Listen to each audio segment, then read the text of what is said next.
मैं अब प्रशांत साहब, अब एक दो चीजें आपसे पूछूं, मैं इसलिए इसको फिर से वापस ला रहे हैं।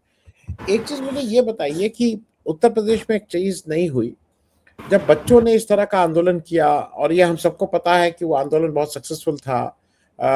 जेंजी का एक कारण ये भी है कि शायद उनको, हम और आप बहुत चीजें समझते हैं कि अगर यहाँ पे ज्यादा बोल देंगे तो फिर क्या होगा, तो फिर क्या आएगा, तो पुलिस आएगी, तो पुलिस आएगी। तो उन बच्चों को इन सब की फिक्र नहीं है, वो हमारे आपके घर के भी बच्चे उसी तरह। लेकिन जिस तरह से मोदी जी और ये सरकार और अमित शाह ये खुश हो रहे हैं, अगर एक 15 साल की बच्ची को का वीडियो बना के उससे माफी मंगवाई जा रही है, तो मुझे तो, मेरे जितने जानने वाले हैं, वो बैकफायर कर रहा है। उससे डर नहीं हो रहा है, लोग और गाली दे रहे हैं कि मतलब एक 15 साल के बच्चे से तुम, ये वही बात है कि हम घर में कभी कभी, मालूम नहीं आपके घर में, किसी छोटे बच्चे और बड़े बच्चे में झगड़ा हो जाता है तो हरदम बड़े बच्चे को डांट पड़ती है, अरे भाई वो छोटा, तुम उससे क्या कर रहे हो। ये 15 साल की बच्चियों से जो जो माफी मंगवाई जा रही है, मैं इस पे भी आपकी एक टिप्पणी, और आपसे ज्यादा कौन जानता है अमित शाह है कहां। पहली बात आपने जो बताया कि 15 साल की बच्ची से जो माफ़ी मंगवाता जो वीडियो है, देखिए जो बैकफायर होने का रीज़न ये है कि ये जो जेन जी है उनकी पूरी ज़िंदगी पड़ी है, उनके लिए आने वाले 50-60 साल है अभी तक। ये वो ज़रूरी नहीं है वो इंडिया में ही होंगे, इंडिया से बाहर भी होंगे। ज़रूरी नहीं है कि यही सरकार के साथ आने वाले 10, 15, 20 साल होंगे या नहीं होंगे।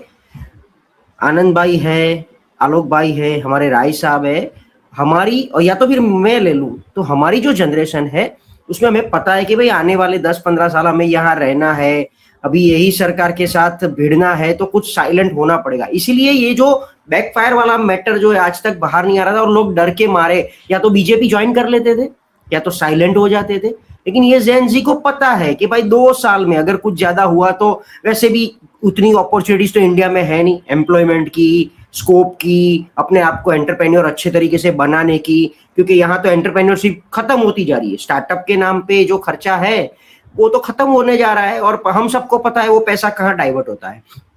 तो ये जेन जी बहुत स्ट्रांगली बिलीव करता है कि this is perfectly test and trial bed, कि अगर इसमें सक्सेस गए तो आने वाले 50 साल हम यहाँ पर हमारी तरीके से राज नहीं करेंगे, देश को कुछ दे पाएंगे। और अगर इसमें फेल हो गए तो 18-21 के बाद पोस्ट ग्रेजुएट करने निकल जाएंगे, फॉरेन चले जाएंगे, यूएस, यूके, ऑस्ट्रेलिया, वहां तो मैदान खुला है। और वो लोग तो अच्छी तरह जानते हैं कि यूथ की वैल्यू क्या है, स्किल की वैल्यू क्या है, और वो लोग तो they are basically hungry. Foreign में ये जो 4 कॉन्टिनेंट है, ऑस्ट्रेलिया, यूरोप एंड यूके वाला, they are hungry for Indian students, because उनको पता है कि इंडिया के पास अच्छा स्किल सेट आता है, वहां से वो लेबर अच्छा भी आता है, थोड़ा सस्ता भी आता है। तो इसीलिए जेन जी को ये बैकफायर, क्योंकि वो ज्यादा, आप जैसे बोल रहे हैं ना कि उन्होंने एक सर गिराए थे, हम 10 सिर लेके आएंगे, तो ठीक उसी तरह आप एक को परेशान करोगे, 10 लोग नए आपके सामने खड़े होंगे। रहा सवाल अमित शाह वाला, मैं उसको ओवरऑल ओवरव्यू मैं आपको समझाता हूं। देखिए 2014 में ये अन्ना आंदोलन के बाद जब सत्ता में आए और मोदी जी का जो इमेज खड़ा किया था एक हिंदुत्व वाला गुजरात मॉडल का, 2019 तक उन्होंने सिर्फ पूरा माहौल देखा, और 19 तक उनको नब्स उनके हाथ में आ गई थी कि इस देश में अगर चलना है तो हिंदुत्व वाली लाइन पे चलना पड़ेगा। इसलिए उन्होंने 19 के हर एक कैंपेन में क्या बोला था कि 5 साल दिए आपने लेकिन कम पड़े, एक और 5 साल दो ताकि हम कुछ और कर पाए। तो वो 5 साल के लिए लोगों ने भरोसा रखा था, राम मंदिर वाला, 370 वाला, ये थोड़ा बहुत बुलडोजर वाला, तो वो सब भी धीरे धीरे आ गया। अब 24 तक लोगों की भी कहीं ना कहीं नजरिया लोगों का हटने लगा, लोगों का नजरिया बदलने लगा कि भाई 10 साल तो दे दिए, लेकिन उसके बाद हमारे हाथ में क्या आया, वो बोलते हैं ना बाबा जी का ठुल्लू।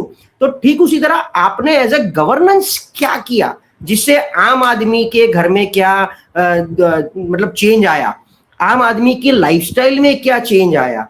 और दिन प्रतिदिन हम सब यहाँ बैठे हैं ग्रांटेड, या तो मैं तो ग्रांटेड स्कूल, आप तो बिल्कुल फ्री वाली स्कूल में पढ़े, बिल्कुल फ्री वाली कॉलेज में पढ़ के आए।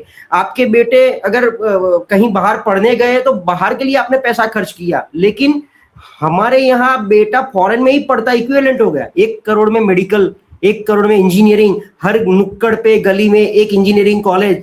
तो ये लोगों को कहीं ना भनक आई, इसलिए 2024 का परिणाम हमारे सामने है। जिसमें मैं गुजरात को कहीं गिनता नहीं हूं, लेकिन गुजरात के अलावा और बिहार के अलावा हर जगह आपने देख लिया कि लोगों ने कैसा सपोर्ट दिया। और खास करके सैल्यूट करता हूं उत्तर प्रदेश से कि समाजवादी पार्टी ने इतना अच्छा परफॉर्मेंस दिया।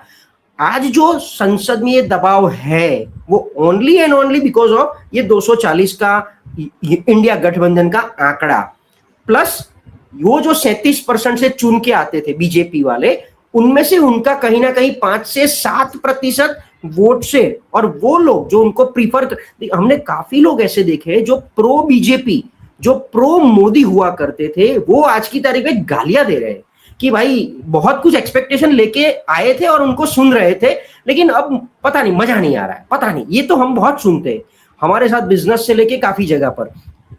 आप जिस ओवरऑल उसको देख रहे हो कि अमित शाह कहाँ है, देखिए मोदी जी कभी भी अपने सबऑर्डिनेट खड़े नहीं करेंगे। उनका एक ईगो है कि जहां मैं हूं वहां मैं अकेला होना चाहिए। तो डेप्यूटी पीएम वाली जो बात है उसको तो मैं हमेशा के लिए खारिज करता हूं जब तक मोदी जी है।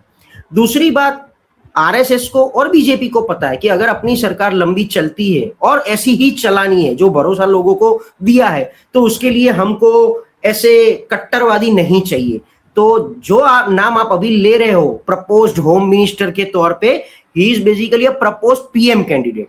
मोदी के बाद अगर देश में अगर बीजेपी की सत्ता टिकती है और रहती है, तो मोदी के बाद अगर प्राइम मिनिस्टर का चेहरा है तो वो देवेंद्र फडणवीस है, क्योंकि वो आरएसएस का भी कहीं ना कहीं चहीता बंदा है और एक यंग वो भी ब्लड है। क्योंकि देखिए योगी जी आ जाएंगे तो पूरे देश में बुलडोजर शुरू हो जाएगा, 80-20 वाला मामला शुरू हो जाएगा।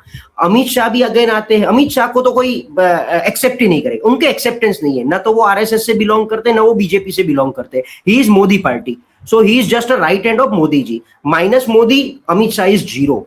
तो आज की तारीख में मोदी जी की भी हड्डी वहां फंसी है कि अगर अमित शाह को यहां से हटाया जाएगा, ये प्रेशर बनेगा। और अभी थोड़ा दबाव आया है, लेकिन ये प्रेशर मुझे लग रहा है इसीलिए। देखिए किरण रिजिजू जी, आप पूरी घटनाक्रम को देखिए, ये सरकार जो अपनी कुर्सी से उठती नहीं है, वो पीएम निवास पे जाती है, राहुल गांधी को मिलती है, ये अपने नड्डा साहब और ये जितेंद्र सिंह साहब गए थे, आज किरण रिजिजू ने उनको अंदर बुलाया। क्योंकि अगर ये दबाव बढ़ता गया, अभी क्या है जैन जी शांत है, कोई आंदोलन नहीं है, अगर ये अमित शाह का रिजाइन थोड़ा ज्यादा चला संसद में तो जैन जी रोड पे आ जाएंगे और वो दबाव आएगा तो अमित शाह को कहीं ना कहीं रिजाइन अगर करना पड़ा गलती से तो बहुत बड़ा बखेड़ा हो जाएगा। इसलिए राहुल गांधी को वो लोग कन्विंस कर रहे हैं कि भाई साहब कृपया करके संसद चलाओ, ये सत्र खत्म करो, आप अपने काम लगो, हम हमारे काम लगे, जो होना 29 में दिखा जाएगा, अभी प्लीज अमित शाह की बात मत करो आप। यही अंदर खाने में वो ये लोग बात कर रहे हैं। अमित शाह का नाम मत लो यार, बहुत देश में गड़बड़ हो जाएगी, हमारे कमलम बंद हो जाएंगे, क्योंकि वो ultimately he is basically treasurer of BJP and state पूरा इंडिया जी।